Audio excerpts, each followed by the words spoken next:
Here's something that I don't see anyone talking about, and it's the female loneliness epidemic. I just turned 23 and I am officially done with looking for new friends because nowadays, girls are fucking impossible to make friends with. Before you call me a pick-me, hear me out. In my experience, young women today do not know what it means to be a friend. They expect everyone, including other women, to chase them the same way men chase them romantically. It's always me texting first, it's always me making plans, it's always me arranging reservations to make hangouts happen, only to be told the day of that like, oh, something came up, / they straight up admit that they forgot. And they're like, oh, I'm so sorry, girl. And their I'm so sorries are never followed up by, let me make it up to you, how about we do this or this instead. It's always just, I'm so sorry, blank. All these girls want to do is just be Instagram mutuals. They want to like your posts, they want you to like theirs, they want to swipe up on your story.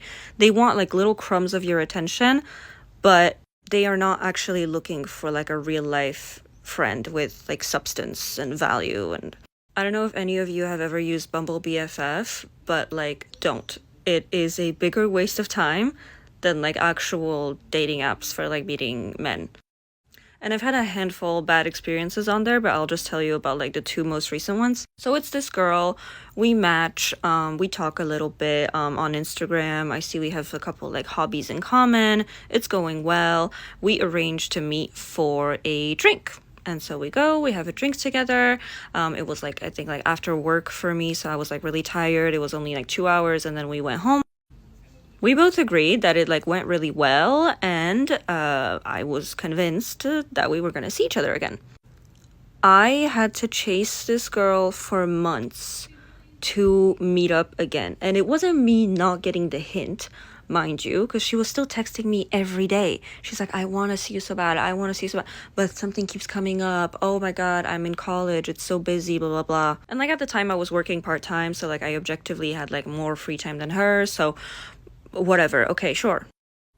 I kept like sending her like invites to like different events, like ads I see on Instagram, like blank event on this date at this time, and it was always like, oh, I can't, oh this, oh that, I'm sorry, I've got this going on, blah blah blah. Never offering like anything on her end.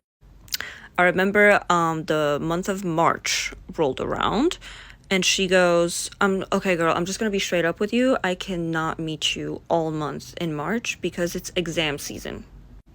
First of all, I'm so fucking sick of hearing this shit that it's like exams. It's exams all the time. Like right now, I'm like doing a gap year, so I'm working. And like all my friends are like my age, college age, and they always have fucking exams all the time. And it's like, I'm sorry, but I don't know, maybe I just like, you know, I'm a business major and like we're stereotyped for like having easy majors, but that's not how exams work. The way exams work is you start like a semester and you have class, and then there's like midterms for like 3 days. You do the midterms and then you go back to class. There's no month full of exams. But whatever, I'm like, okay, fine. I do not bother her all March. April rolls around. On April 1st, I literally sent her an event, like a clubbing thing, restaurant, activity. I don't remember, some bullshit I saw on TikTok. And the date was like April 5th. She's like, oh, sorry, I can't make it. Okay. I wait a couple more days. Say it's like April 4th.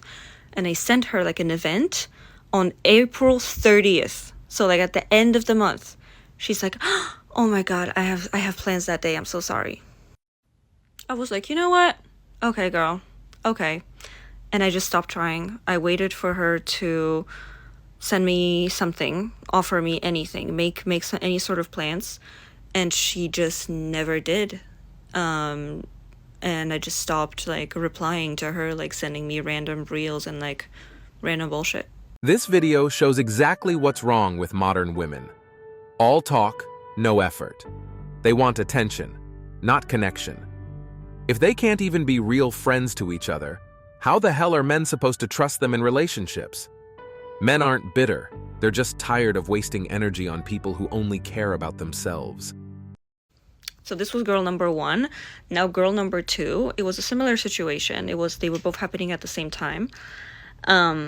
It's this girl, same thing, we match, super good chemistry through text, like we're just like laughing, sending each other voice memos. We have so much in common, we agree on so many topics, we're just vibing. I'm like, oh my god, I really see like a really good friendship with this person. I end up finally meeting her for the first time at the club, because like I was convoluted story, but I ended up like at the club with this guy I was seeing at the time, and she was there, and we just like danced for 5 minutes, and then she was like, oh girl, I gotta go, I'll be right back. Didn't come back, and I ended up like leaving with the guy like an hour later. Anyway, we get back to texting. I'm like, when can we hang out like properly, like like face to face during in the daytime so we can like talk. She's like, girl, definitely not this month because it's Ramadan. I'm thinking to myself, like, as far as I'm aware, during Ramadan, you are allowed to go outside, Like, Muslims, during Ramadan, they go to work, they go to school, they do stuff. We don't have to go to a restaurant or anything. Like, we can just, like, take a walk in the park. Like, it's not that serious. But I'm like, okay, I'm not gonna argue with you about religion.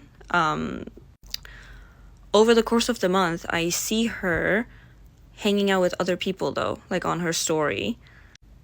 And at first I'm like, okay, you know what? Maybe I'm not a priority, like we don't know each other that well, sure.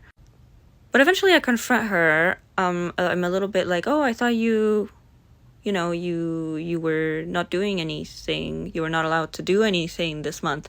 She's like, first of all, mind your business. Half of the posts I put up are like throwbacks, so they're not current, and the other half is me and my sister, so like if you don't know any better, like close your mouth. I'm like, okay, no problem. Ramadan ends, April rolls around, and guess what? Never hear from her ever again. I just moved into this new place that you can see right now. It's like really, really messy. And I decided to have a housewarming party where I just invited like my roommates, obviously, and a group of like my closest friends or just like people that are in my life like currently.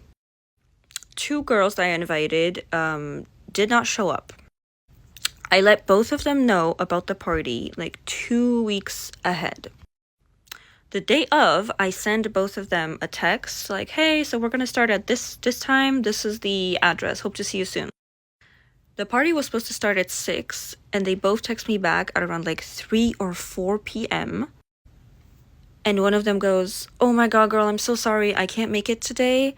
I'm like super sick. I'm just like throwing up like in bed. I'm like so sick. And it's like, if you were that sick, then it probably didn't happen today. You couldn't have texted me last night. You had to text me the day of, like 2 hours prior. Like, you waited also for my text before you canceled. You couldn't have like let me know like, hey girl, I know that you're gonna be cooking food for like X amount of people for today. Like, don't worry, like count me out. You don't have to like make a portion for me. You couldn't do that. And then the other girl was like, oh my god, girl, I'm so sorry. I forgot I have to hand in a school project for tomorrow. Again, this is not how college works. Like, maybe she's like a different major, okay. But this is not high school where like you get a homework assignment on Monday and you have to hand it in for Friday. No. Your professor tells you about like a 1 or 2 big projects that you have to hand in by the end of the semester, and you progressively work on it like little by little over the course of months. I'm just saying, there's no way, number one, that girl was actually sick, and the other girl had a school project to hand in. They just didn't want to come, and they didn't even have the decency to let me know ahead of time, come up with something smarter. Like, they were not even gonna say anything. If I hadn't texted them the day of, they would have pretended like nothing happened. And this is why I am done just trying.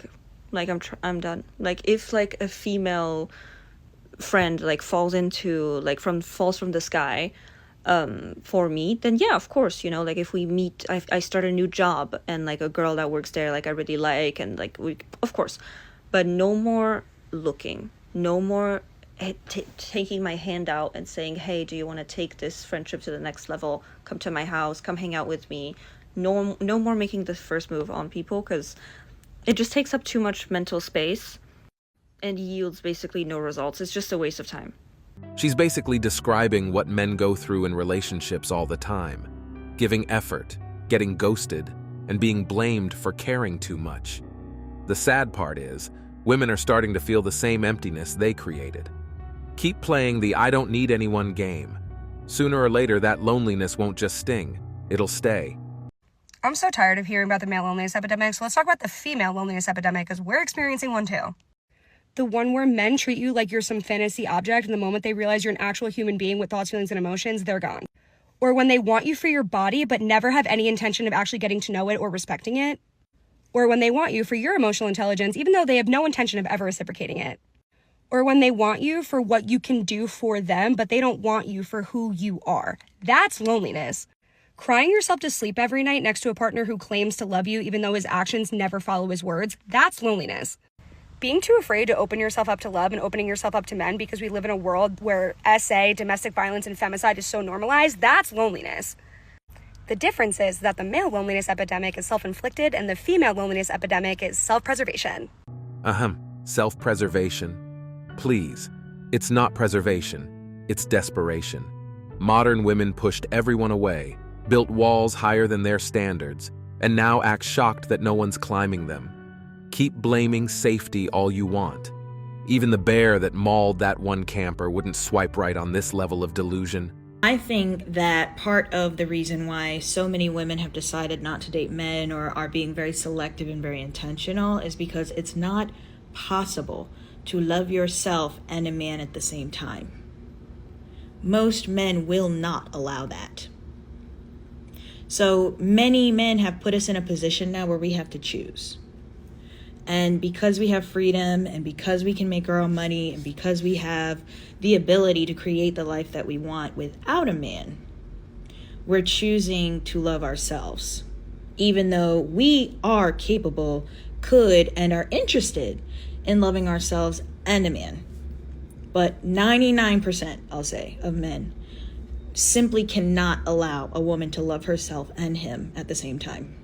Women created this mess themselves. You set your standards so high that no average man could ever keep you happy. Now you say, men don't let us love ourselves? No, you just can't love anyone but yourself. Men are done playing that game. You wanted independence?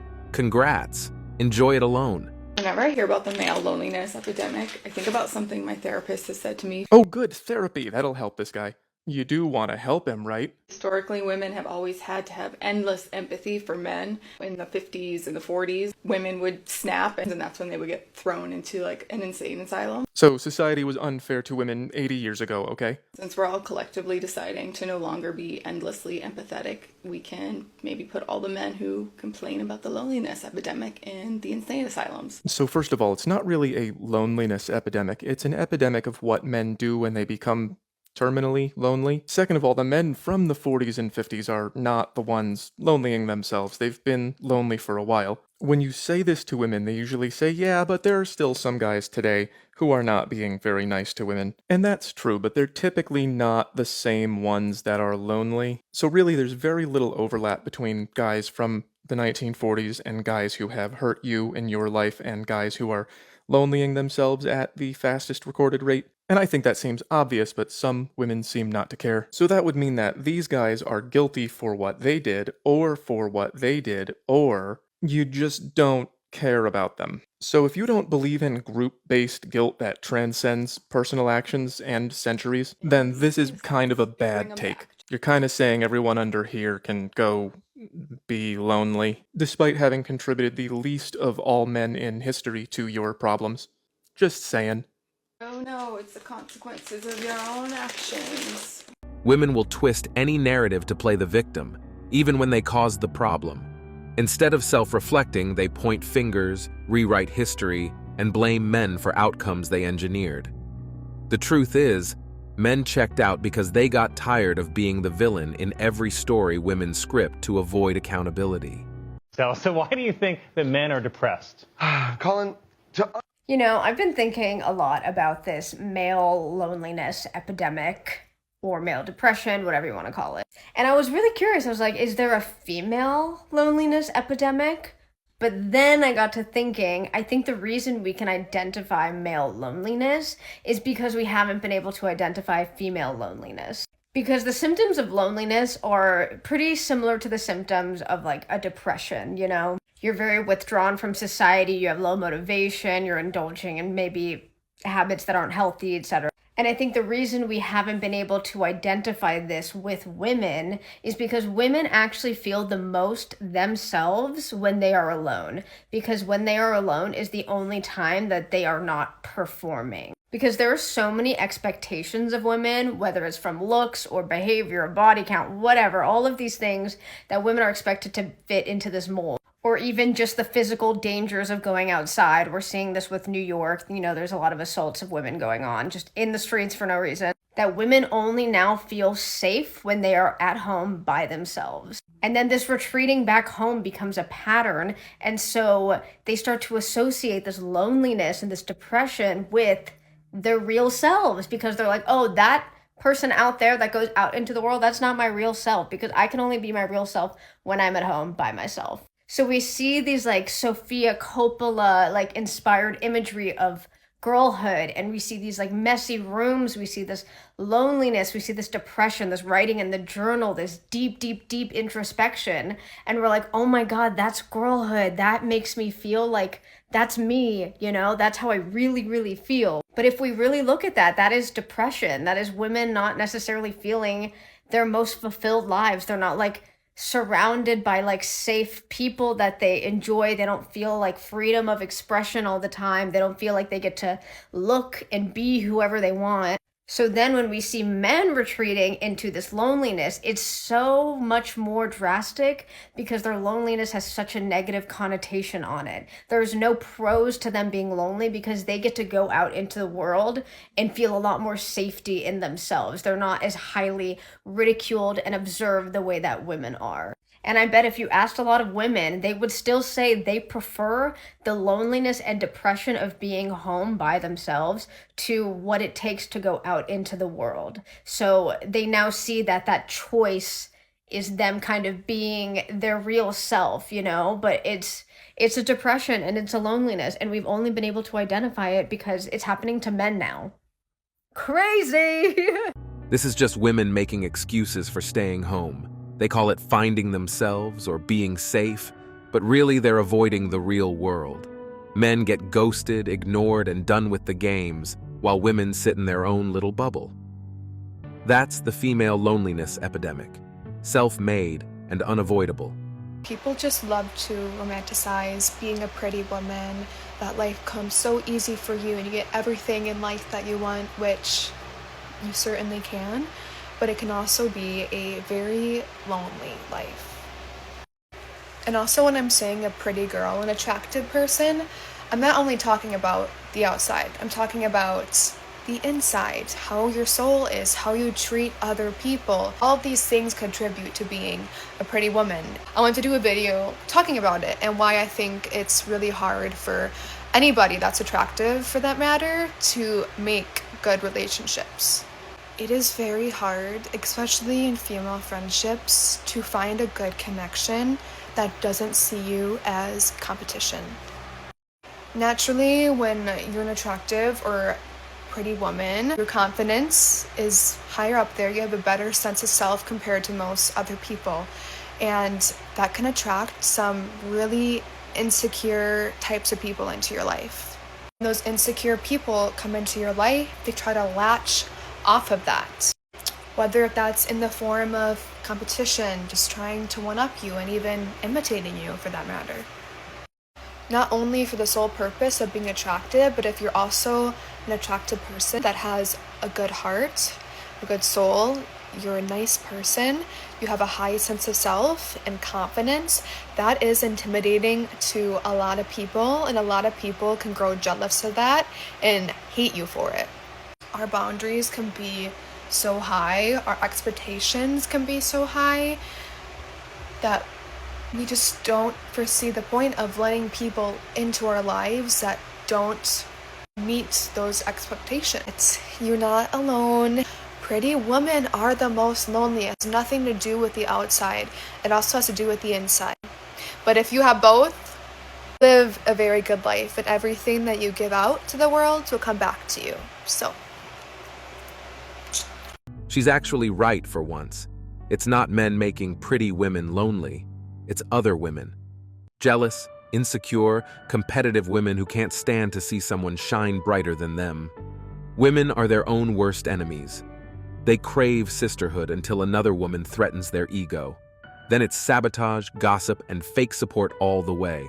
I'm really curious if anyone else in LA feels like you have a social life, you have friends, but you really just feel so lonely, like all the time. There's always so much going on. You have people to talk to, you have people to hang out with, but at the end of the night, you come home and you're like, did any of those people actually really care to get to know me, like for who I am? Do I actually really even know any of them? Luckily, over time, I've made amazing friends here, but making friends here has not been the same as making friends in Seattle, where I grew up. There's things about LA that I love so much more than my hometown. There's something about this place that just makes me constantly question what is real and what is not. I don't know how else to describe it other than being on a movie set 24/7 and you don't know when the cameras are rolling and people are in character or when they're not. I think in order to be really happy living here, you just gotta find the real ones. Like you have to find the right people, and it's not always easy. This is exactly what the female loneliness epidemic looks like. Women chasing fantasy over reality. LA's full of people performing instead of living, pretending they're fulfilled while dying for real connection. The grass isn't greener, it's dry and fake. Men live life, women romanticize it, and wonder why they still feel empty. This proves that if a person tells a lie for so long, they will start to believe it. You say women are going after men in prison because their options are low. You're going after men in prison because you're only a bad bitch online. See, you can't carry that filter around with you in the real world. All the things that y'all say online is just talk. Sprinkle, sprinkle. You don't want no broke man. But the men that you really want don't want you. So all you got left is the broke men who are in prison that you have to take care of. Meanwhile, you're sending him money, sexy pics, not knowing that he got 3 other bird brains just like you doing the exact same thing. You think just because you holding him down while he locked up that he gonna get out and love you like no other man. You sending him money, going to see him every week. Then when he get out, he go right back to his baby mama, the woman that he really loved. See, that's who he really wanted to be with.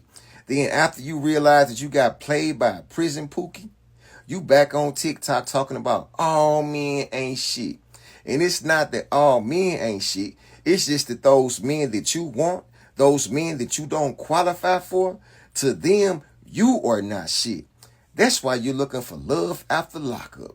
You just prove that there is a female loneliness epidemic because you are looking for love from men who are locked up. This is the sad truth. Women screaming no broke men end up wiring cash to inmates. You wanted the fantasy so bad you settled for felons instead of facing reality. And that's it for today on Sigma Traits. Make sure you hit that like button, smash that subscribe button, and don't forget to ring that notification bell. Support this channel through membership. You can also support through PayPal link in the description. Let us know your thoughts in the comments below. See you all tomorrow.